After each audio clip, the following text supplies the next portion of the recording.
Hola amigos, ¿cómo están? Espero que estén muy bien. Amigos nahuatl-hablantes, hoy les traigo un video en náhuatl, un video diferente.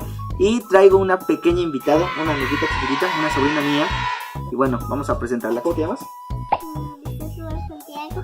Ándale, qué bonito. ¿Y vas a la escuela? Sí. ¿Qué estudias? Se numera los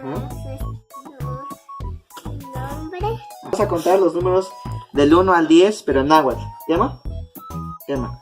Se, one, egi, nahui, mahui, chicuasen, chicobe, chicuelle, Ajá. nahui. Ándale. Bueno amigos, hasta ahí quedó el pequeño video. Despidamos a la amiga Lisette. Ya nos dio unas buenas cátedras y unas buenas clases de náhuatl. Y bueno, ya saben que si les gustó el video, suscríbanse. Y pues le vamos a seguir dando, ¿vale? Cuídense mucho. Nos vemos en un próximo video.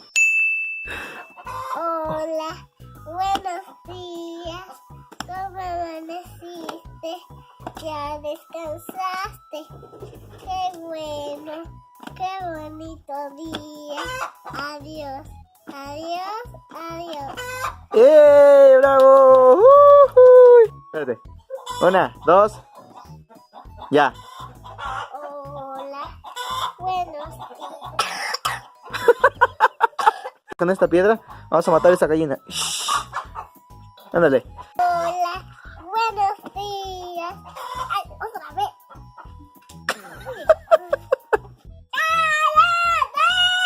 A ver, otra vez lo decimos juntos. Hola, buenos días. ¿Cómo amaneciste? ¿Ya descansaste? Qué bueno, qué bueno, qué bonito día. Adiós, Adiós, adiós, adiós. adiós.